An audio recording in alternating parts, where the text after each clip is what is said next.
Hello, ladies and gentlemen. Welcome to another exciting episode of AI Wins. I'm your host, Jay. And in AI Wins, we explore the world of AI and automation through the eyes of industry leaders, innovators, and even game changers. And AI is the game changing the world of business and even beyond. So every episode, we dive into the real stories of success, breakthrough technologies, and even insights shaping the future of business and beyond.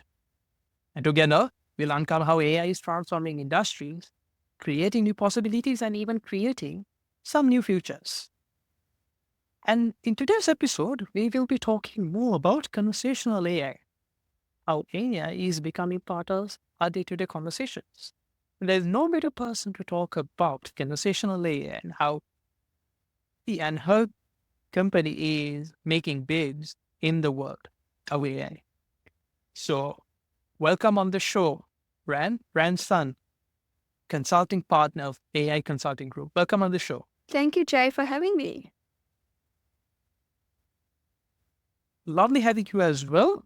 So let's tell a bit about yourself, what AI Consulting Group does, and your role in it. Sure. So I'm a consulting partner from AI Consulting Group. What we do is to help business leaders to implement AI solutions, but also put in AI governance so they can actually leverage and innovate with AI technologies safely and responsibly. So my role is a partner. So I help, we consult with business partners and understand their challenges. I try to see how we can find a solution for them. Pretty interesting how you're trying to find AI being part of a business solution. But let's start digging deep. AI in everyday interactions. AI is becoming more and more part of our day-to-day lives. So, in your eyes, what was that moment that made you realize that Gen AI could fundamentally enhance human interaction, especially voice assistance, and in this regards, conversational AI? Yeah, sure. So, AI has been in place for many, many years. But Gen AI, I think at the end of 2022, when it was first released to public, that's where everyone started to look at it and realize how much potential it has. Because like previously, I used to work for big contact centers for large corporate companies. And people are looking to automating contact centers, for example. And the way we would do is we need to get a group of data scientists using, NLP to train the model, to distill a lot of intents, get the data sets, and train the model. That normally takes, months or years to do it, to be able to develop a chatbot or, develop conversational AI. But general AI, it's so good at natural language interaction and using large language models. You don't actually need too much training. So that's at that point we realized that this could significantly save the effort and the time spent on putting together a chatbot or voice assistant in the contact center context. Okay. In your eyes, so you guys are already playing in this space, and with the advent of Gen AI and GPT coming late 2022, was it when then things started gradually or even dramatically changing things? Sorry, can you say again?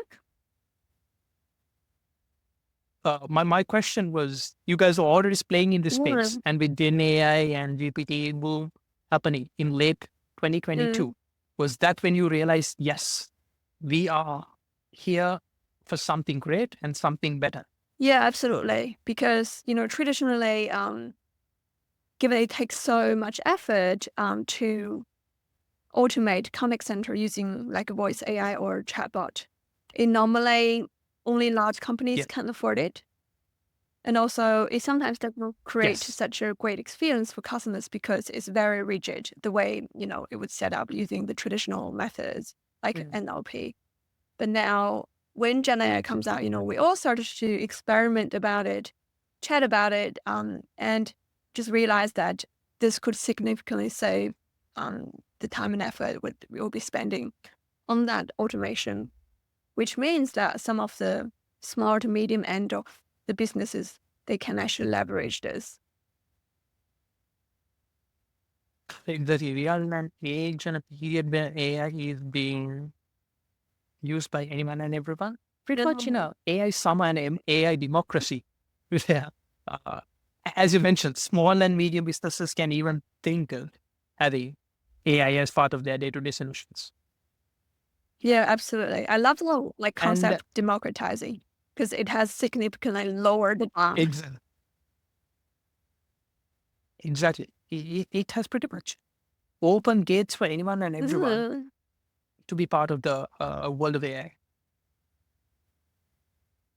Just one more question on how, when you were building these chatbots and even now voice AI, how did your team approach building the guardrails to handle challenges like hallucinations and user behavior? Because we often find that AI is reliable, but on certain occasions, it's not entirely reliable. It hallucinates a bit more than we should be thinking about. So, how does the team build guardrails around this? Yeah, that's absolutely right because generative AI and other large language models or even large model models, they are so good at creating stuff, but they're not so good at being really Yes. consistent, always creating the same thing or following through the same path.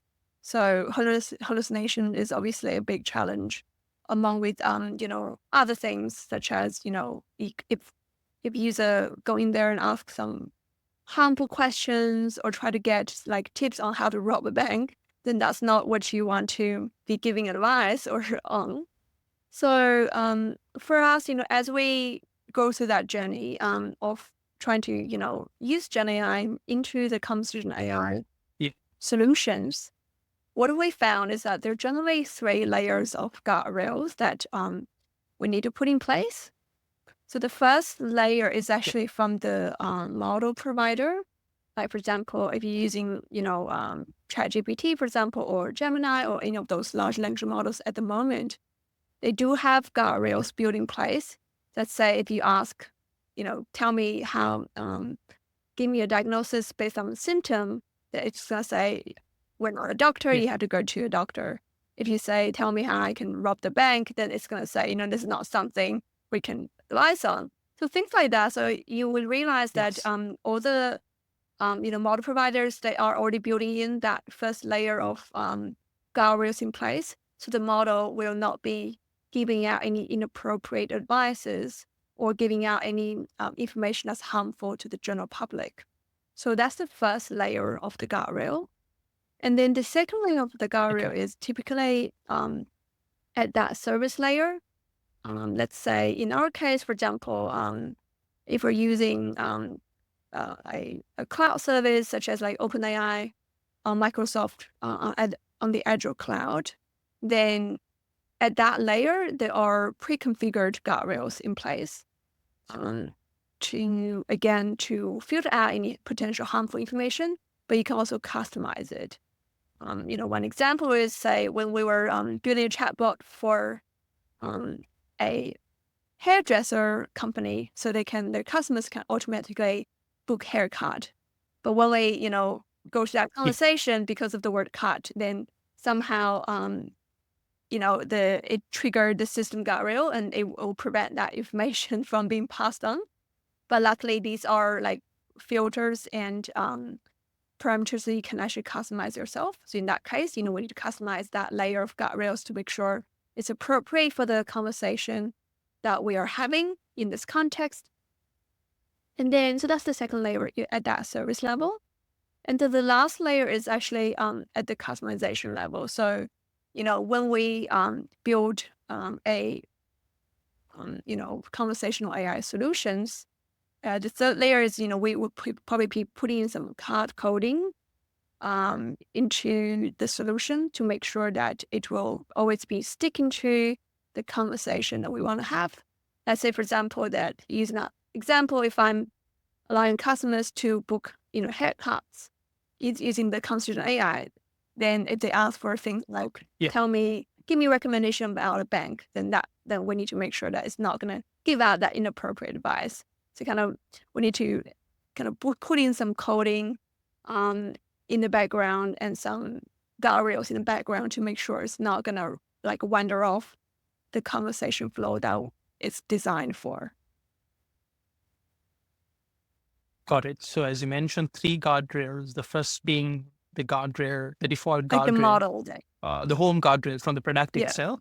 The second being the service guardrail, and the third was? So starting from the model itself, like things like ChatGPT or Gemini Yes. and other models, so they Yeah. have that guardrail. And then it's your service levels, the cloud service that you're picking. It comes with like Oh, preset okay. filters and guardrails. And then lastly, it is actually at the customization level. So, when we build the actual tool, then we'll be doing some hard coding in the background to put in our specific guardrails in place. And the third being the most customized and the context-specific guardrail, which will ensure that, okay, any misuse of the agent is not carried out. Yeah, Correct. correct. That's right. Got it. So it seems like a lot of workflows, a significant amount of workflows are also being embedded into these agents. So in your eye, what goes into creating seamless AI workflows that the customers, the clients might not even realize, yes, it's a lot of heavy lifting from the back end. Yeah. So I think from our experience, because we have implemented a lot of conversational AI tools for our clients. So the Yes. learning from us is that Yes. it's important to start small and test out the waters, and then gradually build out Yes. the capabilities. So start from what is really like the most frequently used, but also easily implemented workflows, to use that as to test the water. Let's say, for example, in the we recently built a restaurant, voice AI assistant. So we started Yeah. by, let's test by let's just test the flow where if a customer called ask for the location of the restaurant. So we're not even going to those like complicated booking scenarios. So start from something that's quite simple, and we can do that in a couple of days Okay. to build out the framework and build out the the workflow, and build out like the POC or proof of concept, as we call it, to see whether it's Yes. something that is possible. And then Viable. we Yeah. take on further to look at, okay, so after the proof of concept, then we list out all the other potential workflows and use cases, and let's find out the ones that are easy to implement, but also have the highest value for the customer. In the restaurant booking example, be able to capture all the restaurant bookings is really, really important, and that's really high value for the clients because they don't want to miss out any restaurant bookings. So and we'll look at Yes. the practicality and how much it's going to cost, and then we kind of find a solution for the customer for that particular workflow, and then we map out every step of the way and the nuances in that workflow. And then again, we start by building the main workflow. And once that is done, Yeah. you all the most Yeah. value. And then you start to look at some of the nuances, the potential variations in the workflow, and to like build out more scenarios, kind of enrich that workflow. That's pretty clever and pretty insightful insight, if I may to use that word. Because people are trying to understand how exactly can they integrate AI into the business. They know they can do it, but they don't know how. And as you clearly mentioned, start with a simple POC, quite simple POC, which you can build in 2 to 3 days, and then gradually branch out from the center and understand, okay, when you branch out, what's the most value-adding and frequently occurring services that would require the use of AI. And when that is done, you gradually be a branch. In my mind, that's a beautiful concept, and a concept that many people don't realize how easily AI can be embedded into the business. Correct me if I'm wrong. Yeah, absolutely. I think we're definitely using those design thinking principles and try to be agile, test out the waters Yes. and see what we can learn from it, and then gradually doing things iteratively. And yeah, so design thinking has to be part of the process because obviously, which brings me to the next question. When it comes to implementing AI and even automation in that returns in a business, it faces a lot of challenge. In your eyes, what are those 2, 3 challenges that you face when talking about implementing AI with business owners, and how do you overcome them? Yeah, I think that's a really great question because, like I mentioned, we all want to be agile. We want to be move fast, test things out, fail fast, and then like move on. And that's why, we do a lot of proof of concepts to start with. And similarly, a lot of organizations in Australia are kind of doing that approach. But one of the biggest challenges is Yes. it's really easy to prove out the idea, to do the proof of concepts. But how can you actually take into production, like make it, build out something that's really valuable for the organization and put into production? I think I was reading a survey saying that at the moment, 70% of organizations are stopping at the proof of concept stage for generative AI. They're having trouble to actually move into Oh, production. I think one of the biggest challenges at the moment is actually, lack of governance in using AI, and especially general AI, but other types of AI as well. You've probably seen the news recently that Bunnings was considered have breached the Privacy Act oh yes. because they were, using The facial face recognition. Yeah, detection. exactly. FRT technology, facial recognition Yeah. technology. So there are a lot of debate. There are a lot of risks associated with using AI, which is why it's really important to have strong AI governance in place. And that's what we found with a lot of our clients is that often it's very easy to do a proof of concept, but if you really want to put into Yeah. production and make use out of it, there are a lot of there's compliance considerations, ethical considerations, risk, cyber security, all of these considerations or hurdles at times that you need to jump over. So what we do is that we, apart from helping customers to brainstorm and design and build AI solutions, we also help our clients to develop AI governance frameworks. So they can actually take all those ethical considerations, the safe AI guardrails, and also other, other like risk management practices in place so they can actually innovate in a safe and responsible way. Couldn't have agreed with you more, and because not everyone, but most or minority actually think that okay, here's the use case, come up with a solution, hallelujah. Nothing as such. I guess the solution itself is what maybe 40 or 50% of uh, the entire process. And as you mentioned, the ethics, the guardrail, the governance aspect, the risk mitigation, Well, and even the cyber risk issues, which Australia as a country is kind of aggressively going through the past couple of years, they bring the rest of the 50%. So in my true eyes, and I guess even you would agree, if that the rest of the 50%, which adds the value and which is the cherry on top of the birthday cake, is not part of the picture, you might as well have the manual or the old school process if you only want to have the AI solution, isn't it? yeah, exactly. And often what you found is that the investment you need to make on governance compared to building the actual solution is probably only a fraction. So it's Okay. I've seen, throughout my digital transformation career, I've seen big companies lost like millions and millions of Yeah. dollars building like data and AI solutions, but they failed because of the lack of governance in place. To give an example, Yes. I remember we had a conversation where they failed twice in implementing a data Yeah. platform.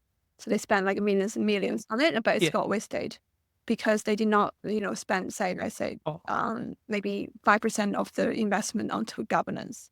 So typically, your AI governance and data governance are normally it's a smaller investment compared to building the actual solution that is actually going to help to safeguard your return on investment for the actual solution. Yeah. yeah. Got it. And anything. In that scenario, why do you think uh, clients or even organizations who are looking to have AI in their business landscape, why do you think they ignore this governance aspect? Is there any particular reason? I think it's not like a deliberate outcome that they just deliberately try to ignore it. I think it's part of Yeah. the reason is we do not realize the importance of governance until we run into issues like data quality or lack of governance in Mhm. place.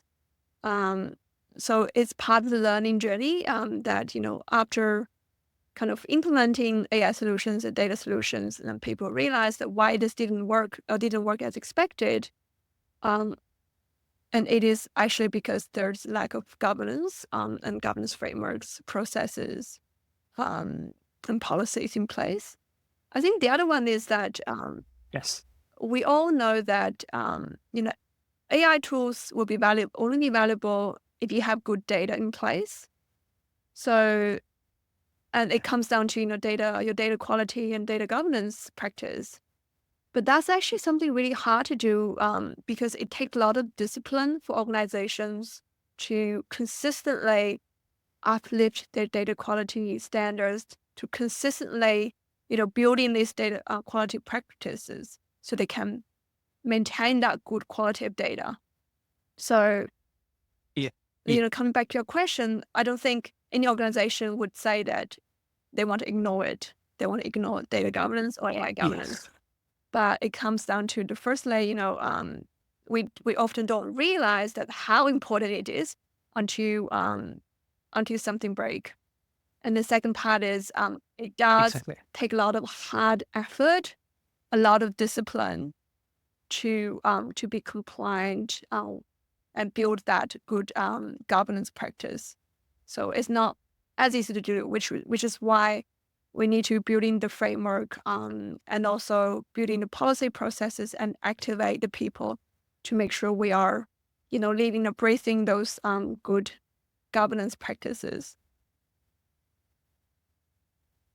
Exactly. And in layman terms, it's as if you don't realize the worth of your insurance till you get hospitalized. Yep, that's so true. It is. It is. Let's talk about conversational AI. Mm. Uh, if I go on TikTok or if I go on YouTube, I see, okay, this is the next conversational tool. You have all the tools, 11 Labs, you have Synthesia, and then got many tools up there Mhm. that's making waves.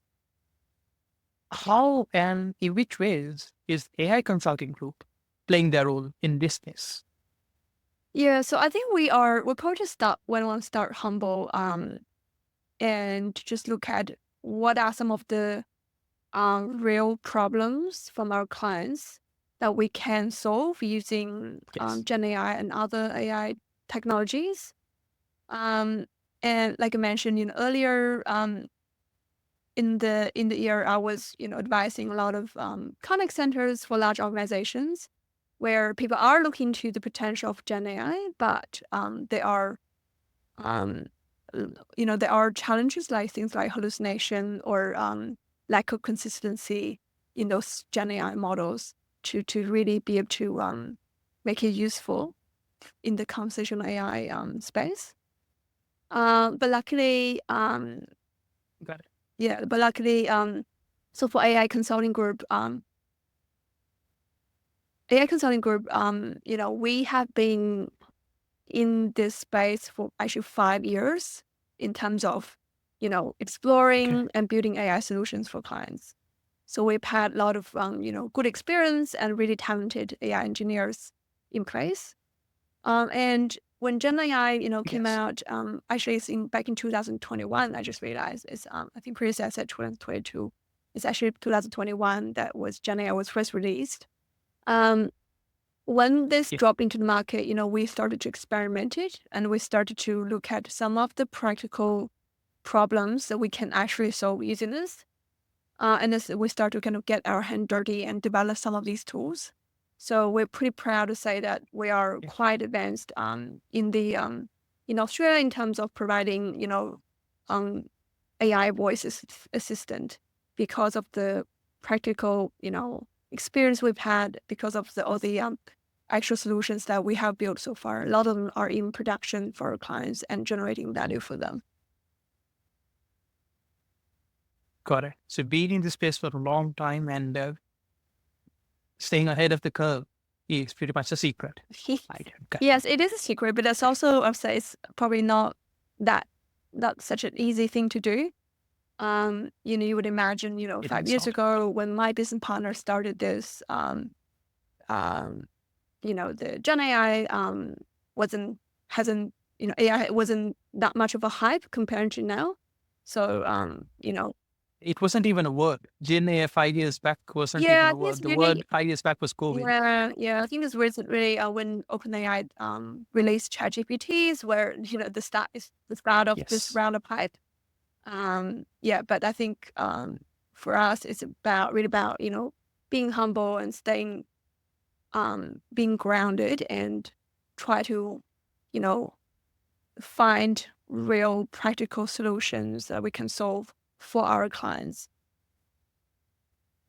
In certain areas, and being grounded and following the true intentions as to what Gen AI could be making as changes in the real Things like world. that. And one of the complaints that actually are many users have when it comes to voice AI is that the voices itself do not sound human. And Well, I'm pretty sure that itself is a concern that your prospects would also be raising. How do you tackle this? yeah, you're absolutely right. Some of the models there sounds very robotic, and not natural. So there's definitely a lot Yeah, of varieties in terms of what's available in the solution stack at the moment. So for us, it's really about testing out all these different solutions and possible combinations, and then try to find what's the best outcome yeah, for the customer or for our clients. You mentioned about the tonality um, of the voice of the AI. There's actually also a lot of other considerations. There are cost considerations. So there are different models will cost differently. There's also, you need to think about connection service and how you're going to make the call and how much each call is going to cost you, considering all these different services. And also in like things like accuracy, fluency, and even latency.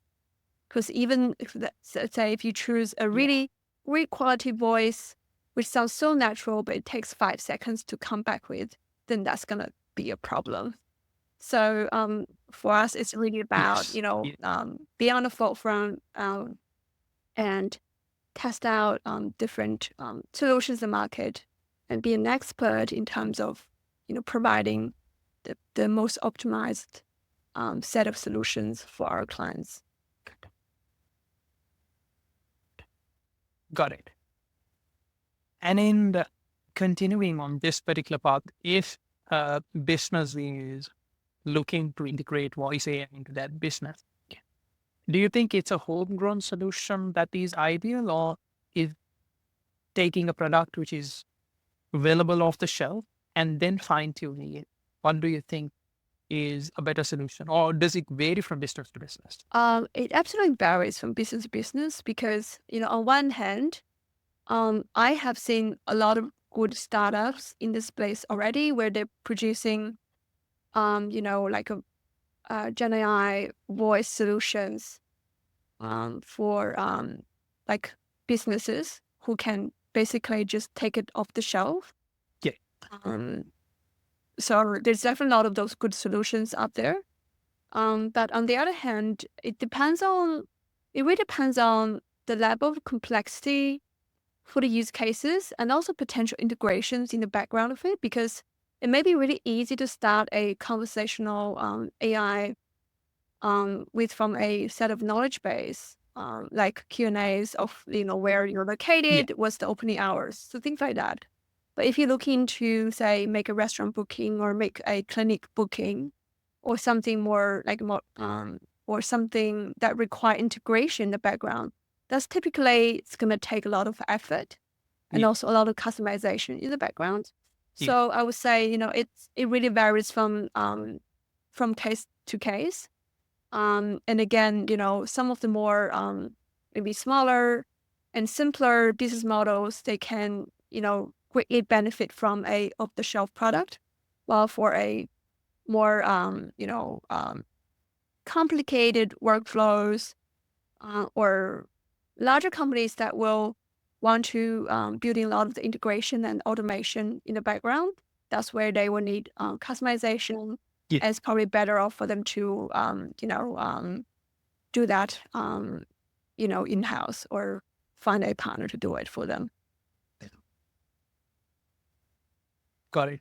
Varies on the business size, scale, and even the industry. Mm, Easy enough. yeah.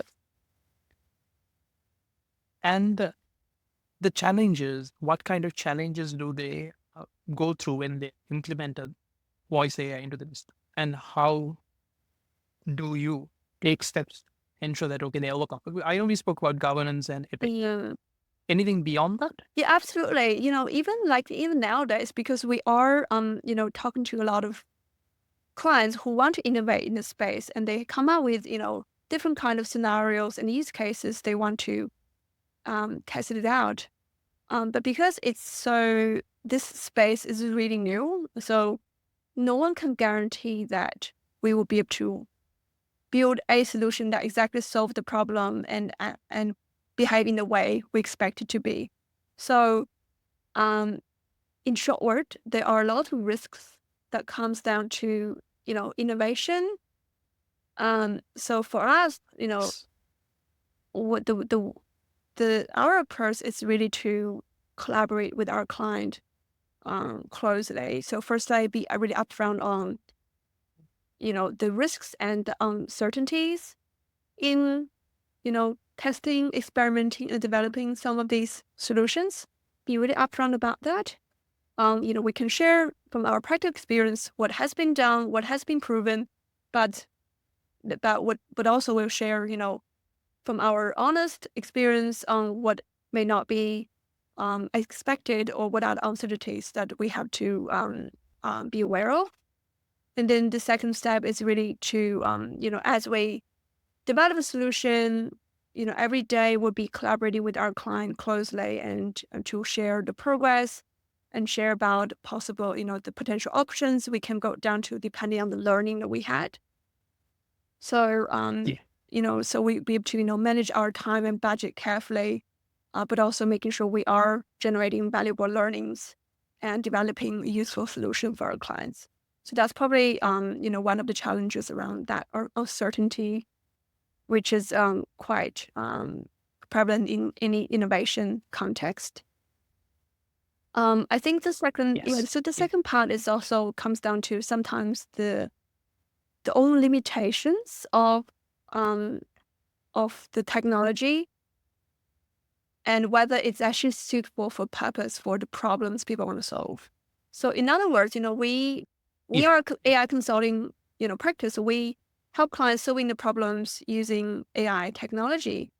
But a lot of times we need to work with our clients to understand what is the real problems that need to be solved. Is it actually the actual problem that Yeah. they should be solving?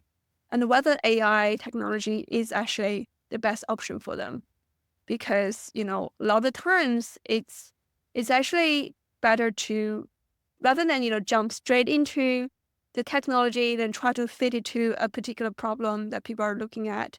It's actually best to Yeah. take a step back, think Yeah. about your business strategy, think about the actual problems that are underlying the surface, right? The actual problems that people need to solve about, and also think about the options, the potential ways to solve this problem, and think about AI being one of the options, and potentially be a really great option, but it's definitely not the only option. And AI cannot solve all the problems. Yes, AI is not the solution to all the problems. Again, a, a pit most of us fall into, but then yeah, we learn with time. For me, So coming towards the conclusion of our session, in the next 5 years, what do you think would be that groundbreaking shift of how businesses are going to use AI in the next 5 years? What would it be in your eyes? wow, it given the space is evolving so much, I think it's even hard to predict in the next Yes. 12 months, but not to say 5 years.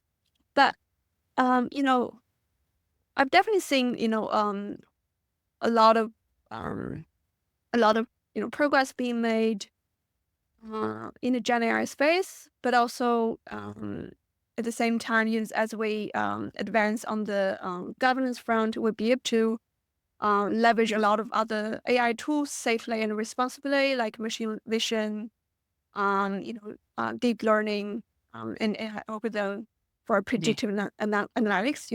I think all of those are gonna um, become more valuable as we adopt these AI technologies, but also having strong governance in place. But if we talk about what would Yeah. be the groundbreaking one in the next 5 years, I'll probably put my bet on robotics because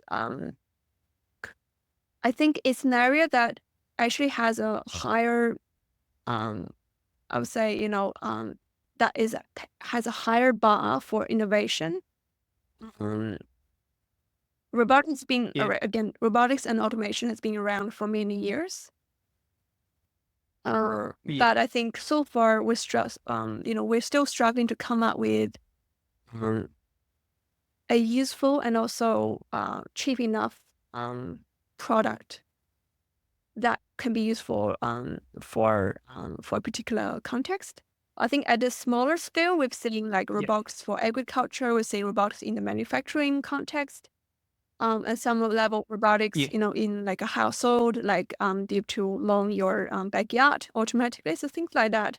But I do think that Yeah. with general AI um, in place, we'll be able to uh, Yeah. generalize a lot of the use for robotics, and potentially have like generic say work assistant that where the an AI robot can actually talk to you, take minutes, and perform a lot of the actions for you. And also like a household assistant where they can do a lot of the housework for you, like you know um, uh, stacking up your dishes or doing the laundry. Maybe take care of your kid. I don't know, but I do think that robotics is a really exciting area that can unlock so much more value. Yeah. Um, Given where the technology is heading to. I think it is a hard area to break into. It's got a much higher bar, Yeah. but given the amount of investment and the Yes. amount of interest that goes into this space, um, I I hope that there will be major breakthroughs in robotics in the next couple of years. Interesting. And I'm pretty sure Musk would be on the same boat as you because he enjoys his own robotics and you know the stories Yeah, behind I it. think In concluding our episode, Ran, a quick question. What is that one little tool, AI, of course, that you can't live without? Of course, we know that GPT is Swiss Army knife, but is there any other tool that you use on a day-to-day basis and which you think our audience can even benefit from? oh yeah, I think there's so many really good AI tools up there. It definitely has changed my life a lot. Maybe one thing I can Yes. share is there's a automation tool called Make. I make it unique. Yes, Yeah. into So grammar. right. So Yeah, it actually yeah, goes one step beyond things like ChatGPT or other bot. It's really good at aggregating data, doing research, doing the write-ups for you. But I think things like Make it actually can help you save a lot more time by automating your tasks. Let's say, like for example, now I can yeah, use Make to read my news summary that goes into my email and summarize it and give me some dot points and help me to turn it into a blog post or turn it into like a LinkedIn post, and which I can review and edit. yeah. And they can even like make the posting or send out the emails or publish the blog post for me. So that has saved me a lot of time. So I'll say if you haven't Yeah. tried the tool Make, then definitely recommend you to try it out. Yeah, personally, I'm also a huge fan of Yeah. making my life a lot easier as well. Yeah. And yeah, I'm 100% with you. Yeah. Absolutely. So Ran, it was great having you on the show. Lovely. And if our audience, not a, once the if podcast is released and our audience wants to get in touch with you, what's the best way? LinkedIn is absolutely the best way. I probably spend, hours on LinkedIn every day. So, definitely happy Yeah, to connect with people on LinkedIn and exchange our insights in this exciting space. exactly as Ran mentioned, share exciting insights on this exciting space. And thank you so much, Ran. Thanks for being on the show. It was great having you, and quite an insightful conversation around governance, conversational AI, and the future and beyond. Mhm. Thank you so Thank much. you for having me. Lovely, lovely having you as well. So, ladies and gentlemen, that concludes the podcast for the day, and he'll be with you again with another personality who's making changes or is making waves of change in the world of AI and business. Thank you so much. Till then, take care.